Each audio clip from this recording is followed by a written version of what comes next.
Donc, je suis Fabien Bourgeonnier, président de l'association À la mémoire de nos anges, du drame de Millas, survenu le 14 décembre 2017. Dans ce drame, il y a 23 enfants innocents. Donc c'est un quart scolaire qui a franchi un passage à niveau. Un quart scolaire sera percuté par le milieu. Voilà. Ce qui créera un choc énorme.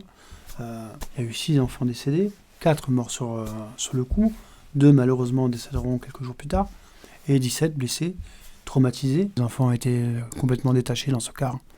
Mon fils d'ailleurs, qui s'appelle Loïc, décédé dans ce drame, était debout dans le car. C'est affreux. Il était à la base assis à l'arrière du véhicule, et il s'est retrouvé à discuter avec une affiche de foot dans les mains, avec un de ses camarades malheureusement décédé lui aussi. Dans ce drame, donc ils étaient en train de discuter la prochaine compétition qu'ils allaient faire tous les deux. Malheureusement, ils sont morts tous les deux, donc ils n'iront jamais à la compétition. Millas, il y a 2 passages à niveau qui entourent le collège. Nous, moi en tant que père, quand le collège a été construit, je ne m'étais pas posé la question en fait. Voilà. Quand j'ai vécu mon drame, ça m'est arrivé dans la tête, je me suis dit mais pourquoi on a mis ce collège ici ? Il faut savoir que depuis le drame de Millas, le collège donc, fatalement n'a pas été déplacé, et les jeunes passent en trottinette, à vélo, à pied, sur ce passage à niveau, qui est à quelques mètres du collège. Et il n'y a pas de mise en sécurité depuis. Le drame s'est produit, moi j'étais chez moi, j'étais en repos ce jour-là, je ne travaillais pas, ma femme était au travail. J'étais occupé chez moi, et j'avais la télé allumée, qui était en plus ce jour-là, malheureusement, sur une chaîne d'information. Et ma femme m'appelle en me disant qu'il y a eu un accident. Je sais que mon fils est dedans. Mais pour ma femme, c'est un simple accident. Elle pensait que le bus avait... Comme il y a un fossé, elle pensait que le bus avait glissé dans le fossé et que les enfants étaient un peu choqués, mais sans plus. Le problème, c'est que quand ma femme me dit ça, moi je lève la tête et je vois marqué drame de Millas. Voilà. Mais je n'ai pas la notion. J'ai juste un instinct. Je ne sais pas comment le décrire et le formuler, mais je sais que c'est grave. Et en sortant, je vois ce qu'on appelle une noria, la noria des hélicoptères qui sont déjà sur place. Je suis ancien sapeur-pompier et je sais à quoi ça correspond de voir ce qu'on appelle le dragon. Le dragon, c'est l'hélicoptère des pompiers et le SAMU. Mais je sais toujours rien de plus. J'en sais rien, je ne sais pas du tout ce qui se passe. Tout ce que je sais, c'est qu'il y a un balai incessant de pompiers, il y a des gendarmes de partout, il y a des secoureurs de partout, il y a des ambulances privées, et donc je m'aperçois vite que c'est très grave. Les heures passent, ma femme m'appelle, on ne sait pas parce que personne ne nous parle en fait, on ne nous dit absolument rien du tout. On ne dit rien. Et au bout d'un moment, on va dire vers les 18h, il y a des parents qui nous disent qu'il faut aller à la salle communale de Millas. Pareil, on ne nous dit rien, quoi. On arrive dans une salle et personne ne nous prend en charge, on ne nous parle pas.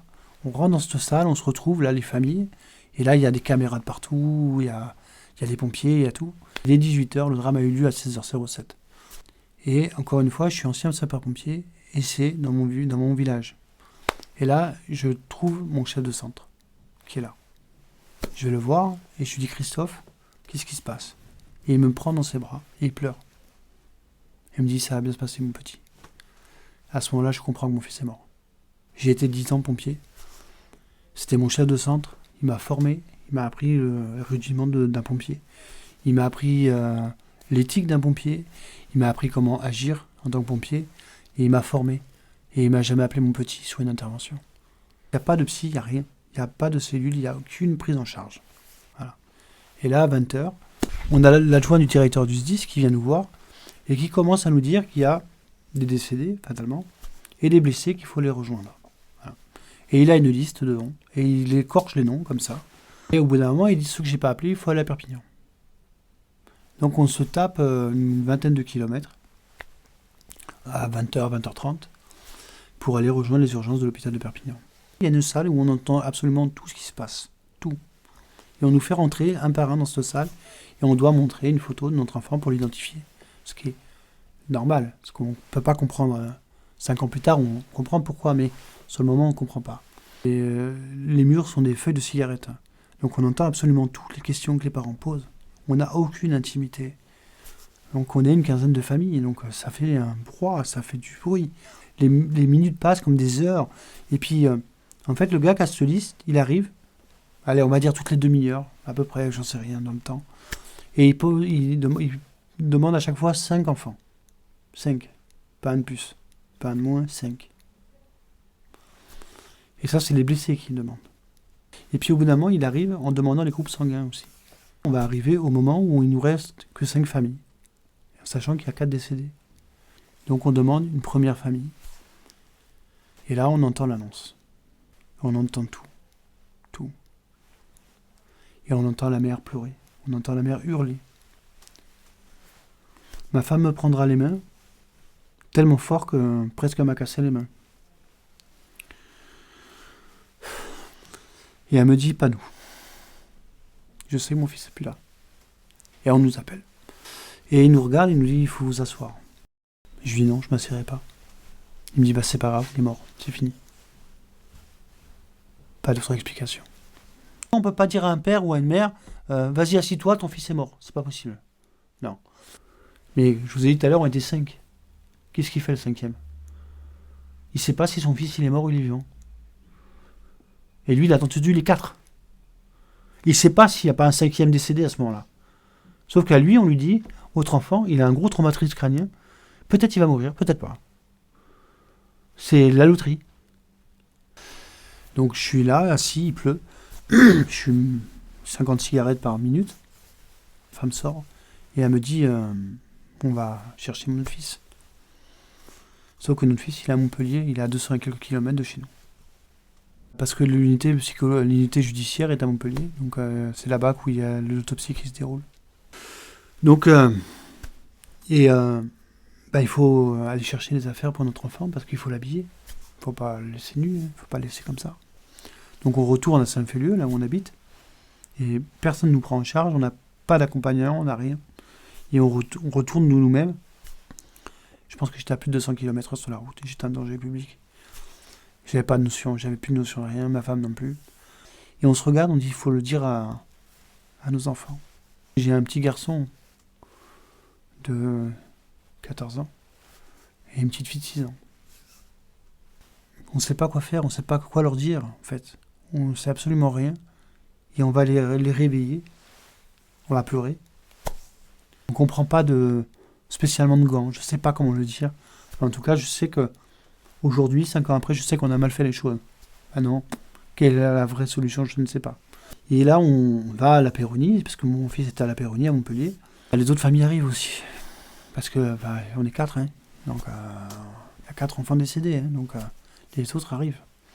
Il y a une espèce de symbiose qui se passe. Il y a une espèce de truc où on se comprend. Donc on commence à se parler un peu les uns des autres. On ne sait pas ce qui se passe, on est encore dans ce nuage-là. Mais bon, voilà, on est ensemble. Et puis donc le médecin légiste arrive, il nous explique qu'il va voir nos enfants. Et là, moi, je vais lui poser une question, je vais lui dire, voilà, docteur, est-ce qu'ils sont visibles pour vous en tant que médecin, ou est-ce qu'ils sont visibles pour nous en tant que parents? Pourquoi je pose la question? Parce que je sais qu'ils sont passés sous un train. Donc arrive notre tour, et là, on est dans une petite salle, le psy est là avec nous. Là, je regarde ma femme, et je lui dis, écoute, je vais y aller. Et selon qu'est-ce qui se passe, je te dis. Je rentre, je vois mon bébé étendu, les yeux fermés, sous une couverture, juste la tête. Donc j'accompagne ma femme jusqu'à la porte, elle ne la franchira jamais. Elle ne pourra pas. C'est trop dur. Trop compliqué. Tout ça, ça a créé un traumatisme.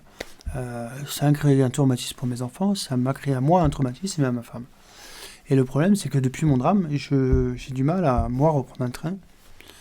Et j'étais quelqu'un d'assez protecteur à la base. Et je le suis malheureusement devenu encore plus. Il est hors de question que ma fille reprenne un car ou quoi que ce soit, c'est moi qui l'amène. Un transport scolaire, aller dans un musée ou que ce soit, c'est plus possible. Donc c'est soit ma femme qui les amène, soit ils y vont pas, tout simplement. Le drame de Millas apporte beaucoup de choses. Il apporte un problème ferroviaire, il apporte un problème sur la sécurité de nos enfants dans les cars scolaires. Parce qu'on s'aperçoit que au-delà du drame de Millas, c'est que c'est tous les véhicules scolaires où les enfants sont complètement détachés. Et en 50 ans, la seule année où il n'y a pas eu un seul décès, c'est en 2022. Voilà, en 50 ans, c'est trop. Il y a de nombreux décès par jour en France, dans les cars. C'est un fléau. De nombreux blessés aussi. Donc voilà, ça c'est le drame de Millas.